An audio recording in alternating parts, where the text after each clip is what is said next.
नमस्कार. महाराष्ट्र योजना कॉर्नरमध्ये आपल्या सर्वांचे स्वागत आहे. आजच्या व्हिडिओच्या माध्यमातून आपण बघणार आहोत की राज्यातील शेतकऱ्यांना अतिवृष्टी अनुदानाचा दुसरा टप्पा मिळणार आहे का? केंद्र शासनाकडे पाठवण्यात आलेला जो 29,000 कोटीचा प्रस्ताव होता, तो केंद्र शासनाने नुकसान भरपाई शेतकऱ्यांना वितरित केली जाणार का? या संपूर्ण माहितीची आपण आजच्या व्हिडिओमध्ये बघणार आहोत. त्याआधी तुम्ही जर माझ्या चॅनलवरती पहिल्यांदा आला असाल तर चॅनलला लाईक, सबस्क्राईब आणि शेअर करायला विसरू नका, जेणेकरून अशीच महत्त्वपूर्ण माहिती तुम्हाला पुढे देखील मिळत राहतील. व्हिडिओ शेवटपर्यंत नक्की बघा. खरीप हंगाम 2025 मध्ये शेतकऱ्यांचं अतिशय मोठ्या प्रमाणामध्ये नुकसान झालं आहे, ज्यामुळे जेवढी काही मदत मिळेल तेवढी मिळावी अशा प्रकारची शेतकऱ्यांची आशा आहे व अपेक्षा आहे. राज्य सरकारची मदत असेल, ज्यांच्यामध्ये खरडून गेलेल्या जमिनीचे अनुदान असेल किंवा पीक विमा असेल किंवा PM किसानचा नमो शेतकरी व प्रत्येकी मदत कुठल्या ना कुठल्या स्वरूपामध्ये शेतकऱ्यांना मिळावी अशी प्रकारची अपेक्षा केली जात आहे.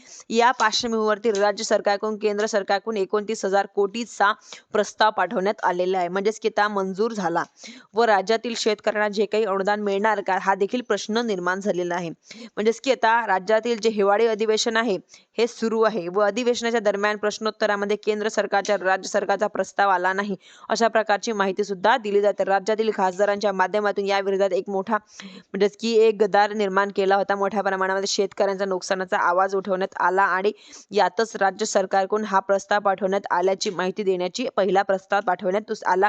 दुसऱ्या प्रस्तावाच्या माध्यमातून नुकसानीची रक्कम आहे जी रकमेच्या मागणी करण्यात आलेली आहे.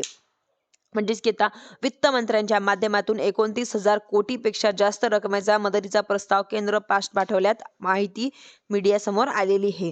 म्हणजेच की आता नैसर्गिक आपत्तीमुळे जर आपलं नुकसान झालं असेल तर NDRF मध्ये राज्य सरकारकडून शेतकऱ्यांना असेल किंवा नुकसानग्रस्तांना मदत दिलेली जाते.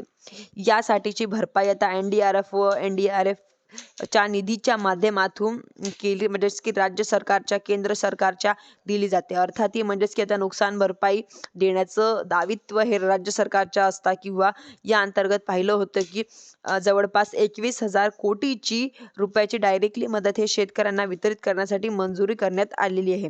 14,000 कोटीचे म्हणजेच की आतापर्यंत देखील आलेला आहे. म्हणजेच की केंद्र सरकारकडे पाठवण्याचा प्रस्ताव हा देखील आलेला आहे. म्हणजेच की आता कुठेतरी राज्य सरकारच्या तिजोरीवर भार कमी होईल. डायरेक्टली म्हणजेच की जे दायित्व आहे ते केंद्र सरकारने स्वीकारलं जाईल.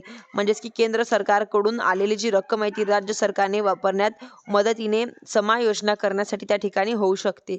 म्हणजेच की आता कर्जमाफीचा निधी नाही किंवा पायाभूत सुविधांच्या निर्मितीसाठी किंवा काही रस्ते निर्माण करण्यासाठी निधी नाही व खरडून गेलेल्या जमिनीचे जे पैसे देण्यासाठी निधी नाही, अशी बरीच सारी जी काही कारणं आहे ती सांगितली जात आहे.